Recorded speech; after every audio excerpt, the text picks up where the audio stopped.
Hello my friends, welcome to my channel gardening at home. और आज का जो हमारा वीडियो है हमारे विंटर के लिए बहुत ही खास है।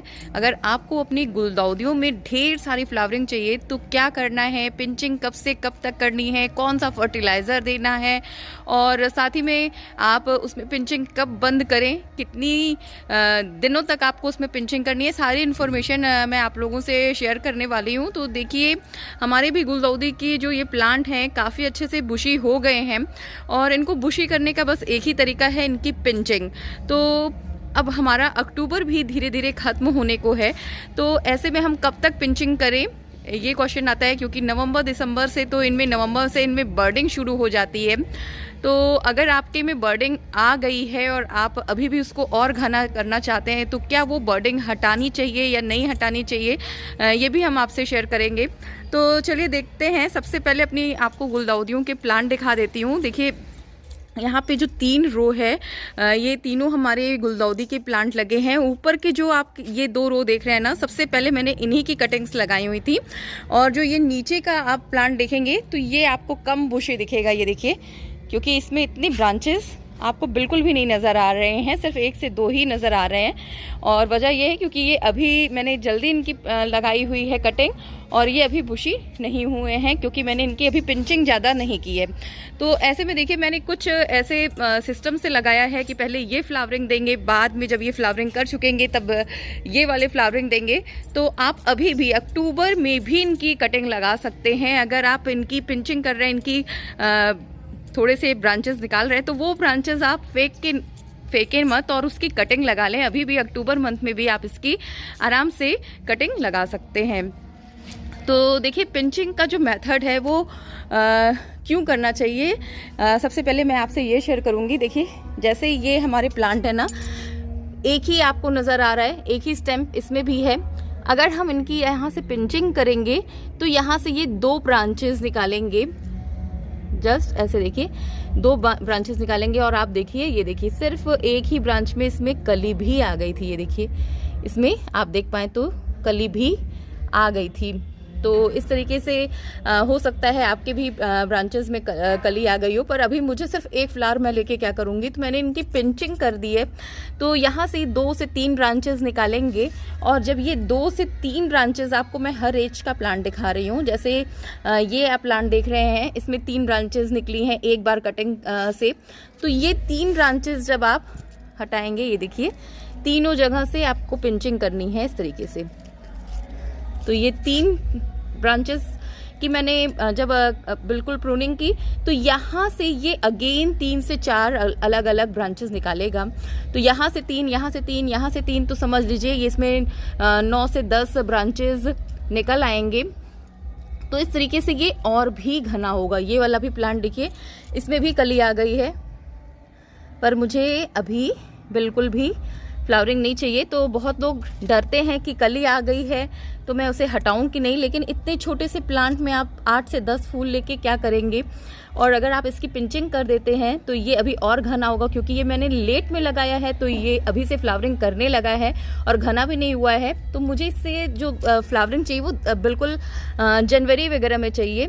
तो जो मैंने पहले लगाया हुआ है ना कटिंग, वो मुझे दिसंबर कि लास्ट में फ्लावरिंग दे देगा, लेकिन जो मैंने बाद में लगाया है वो मुझे जनवरी में देगा। तो इस तरीके से आप सिस्टम से लगाएंगे ना, तो आपका आराम से 2 से 3 महीनों तक ये आपके गार्डन में फ्लावरिंग करते रहेंगे और आपके गार्डन को खूबसूरत बनाते रहेंगे। तो इस तरीके से आप प्रोसेस वाइज लगा सकते हैं। और अभी भी अक्टूबर में जो आप लगाएंगे ना, वो आगे आपको जनवरी फरवरी में बिल्कुल देंगे। देखिए, ये देखिए, इस तरीके से छोटा सा प्लांट है और इसकी मैंने कटिंग इस तरीके से प्रूनिंग कर दी है। और आप चाहें तो ये थोड़ा सा बड़ा आप काट सकते हैं कैंची की हेल्प से। जैसे ये थोड़ी बड़ी ब्रांचेस आप इसकी ले लीजिए, इतनी बड़ी आप इसकी कर लीजिए प्रूनिंग। जैसे मैं छोटा छोटा सा निकाल रही हूँ क्योंकि मुझे कटिंग नहीं लगानी है, लेकिन अगर आपको कटिंग लगानी है तो आप इसकी थोड़ी लगभग 1.5 से 2 इंच, ये थोड़ा छोटा हो गया। अगर आपको कटिंग लगानी है तो थोड़ा इससे लंबा आप लीजिए और आप इसको जस्ट सॉइल में इस तरीके से दबा दीजिए। ये आपका एक प्लांट रेडी हो जाएगा। और अगर आपके पास गुलदाउदी के प्लांट नहीं हैं तो भी आप बिल्कुल आराम से नर्सरीज में इस समय तैयार पौधे मिल रहे हैं, आप ला सकते हैं और उनकी कटिंग लगा सकते हैं और वो जनवरी फरवरी तक आपको फ्लावरिंग भी दे देंगे और बिल्कुल आपके पास एक ही प्लांट से कई सारे प्लांट भी रेडी हो जाएंगे। तो अगर आपने सेव करके नहीं रखा है पिछले ईयर की गुलदाउदी, तो बिल्कुल आप नर्सरी से लेके आइए और उनको कटिंग के जरिए आप 2 से 4 प्लांट आप एक ही वैरायटी के आराम से बना सकते हैं। तो ये प्रोसेस बहुत ही ज़रूरी है पिंचिंग का। और साथ ही साथ अब हम बात कर लेते हैं कि इनको और अच्छा ग्रोथ देने के लिए हमें क्या करना है। तो देखिए, समय समय पे इनकी गुड़ाई करना बहुत ही ज़रूरी है। तो आप इनकी सॉइल की आप डिगिंग करते रहिए। आप देखेंगे तो मैंने भी इनकी सॉइल की डिगिंग जो है वो हर बिल्कुल हफ्ते में लगभग करा देती हूँ। और इसमें जो फर्टिलाइज़र देना है वो सबसे बेस्ट फर्टिलाइज़र होता है सरसों की खली। आप सरसों की खली को बिल्कुल ड्राई फॉर्म में भी एक एक चम्मच इसमें पीस के आप पाउडर बना लीजिए और एक एक चम्मच आप अपने प्लांटर में ऐड कर सकते हैं। और अगर आप ड्राई फॉर्म में नहीं देना चाहते हैं तो आप उसको भिगो दीजिए और लगभग 4 से 5 दिनों तक उसको भीगा रहने दीजिए और उसे डाइल्यूट फॉर्म में लगभग 10 लीटर में आप 1 लीटर मिलाइए उस पानी को और अपने सारे प्लांट्स में दे दीजिए। तो आप देखेंगे थोड़ा मेरे जो ये प्लांट हैं आपको स्ट्रेस में लग रहे हैं, क्योंकि इनमें फ्लावरिंग वाटरिंग मैंने नहीं की हुई है कल, और आज मैं इसकी डिगिंग कर दूंगी और सारे ही धूप में थोड़ा सा ये जब डिगिंग मैं कर दूंगी तो कल मैं इसमें सरसों की खली का फर्टिलाइज़र इसमें ऐड कर दूंगी। तो इस तरीके से थोड़ा सा आप पानी को रोक के चलिए। बहुत ज़्यादा जब आप पानी दे देते हैं ना तो आपकी जो कटिंग है वो चलती भी नहीं है, ख़राब हो जाती है और सड़ जाती है। तो थोड़ा सा इस चीज़ का भी आपको ध्यान रखना है। और अगर आपके पास सरसों की खली नहीं है तो आप जो है DAP दे सकते हैं। DAP भी बहुत ही अच्छा फर्टिलाइज़र है। आप लगभग ये जो 12 इंच के गमले हैं आप इसमें 3 से 4 ग्रैनुअल बस आप इसको ऐड करिए। बहुत ज़्यादा आपको नहीं देना है, 3 से 4 एनफ है एक प्लांट के लिए। आप उसमें दे दीजिए। 20 से 25 दिन के अंतराल पे आपको देना है। और साथ ही में बोन मील जो है अगर आप यूज़ करते हैं वो भी बहुत ही अच्छा सोर्स है फॉस्फोरस का और कैल्शियम का। तो आप उसमें एक एक चम्मच जो है वो कैल्शियम के लिए इनको एक एक चम्मच बोन मील दे सकते हैं।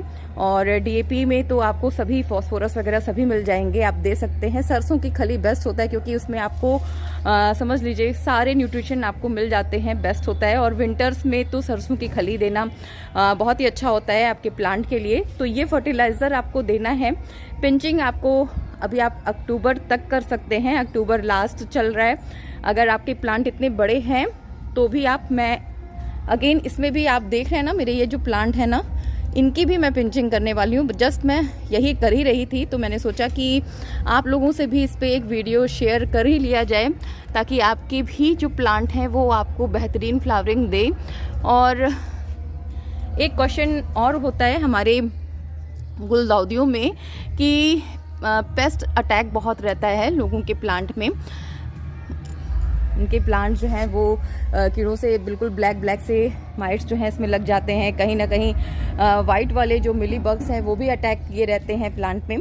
तो उसका क्या प्रोसेस है, उसको आप कैसे हटा सकते हैं। तो सबसे अच्छा बिल्कुल ये प्रोसेस है कि आप जब भी वाटरिंग करें तो आप पानी के फोर्स से आप उसको हाथ से मलमल के धुल दीजिए। आप पहले उसको गिरा दीजिए, पूरा मलमल के धुल के हटा दीजिए। उसके बाद आप साबुन का जो लिक्विड होता है ना, जैसे हैंड वॉश हो गया या कोई भी आप लिक्विड हैंड वॉश वगैरह यूज़ करते हैं वो 1 चम्मच डाल लीजिए। और साथ ही में आप उसमें नीम का ऑयल डाल लीजिए 1 चम्मच और उसका स्प्रे करिए। बिल्कुल बहुत ही अच्छा ये पेस्टिसाइड होता है और कीड़ों से भी निजात आपको मिल जाएगी। और अगर बहुत ज़्यादा ही लग गए हैं तब आप उसमें पेस्टिसाइड का जो है वो उपयोग करिए। वरना ये जो माइल्ड होते हैं ना शैम्पू या फिर लिक्विड सोप, ये अगर आप यूज़ करते हैं नीम के ऑयल के साथ तो ये बेस्ट होता है और आपके प्लांट को कोई भी हार्म भी नहीं पहुंचता। आराम से आपके जो प्लांट हैं वो कीड़ों से रहित हो जाते हैं। तो इस तरीके से देखिए कुछ कि मैंने पिंचिंग ऑलरेडी की हुई है, ये दोनों की मैंने ऑलरेडी पिंचिंग की हुई है, इसकी भी मैंने पिंचिंग की हुई है। तो इस तरीके से मैं अपने सारे प्लांट्स की पिंचिंग कर रही हूँ और जो ये छोटे वाले प्लांट हैं इनकी भी पिंचिंग कर रही हूँ।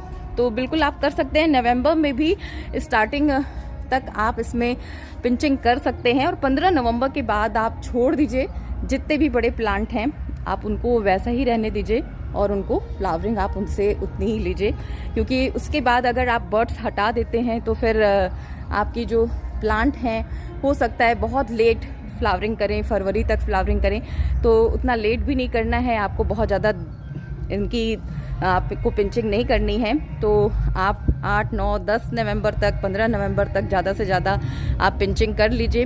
उसके बाद आप इन्हें छोड़ दीजिए बर्डिंग के लिए, बर्डिंग इनमें होने दीजिए और आपको ये दिसंबर के लास्ट और जनवरी में बहुत ही अच्छी फ्लावरिंग देंगे।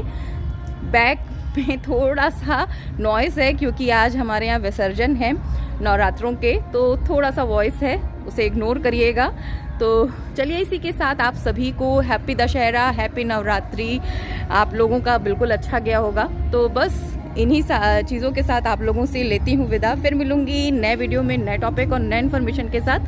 तब तक के लिए thanks for watching and happy gardening to all of you friends. Bye.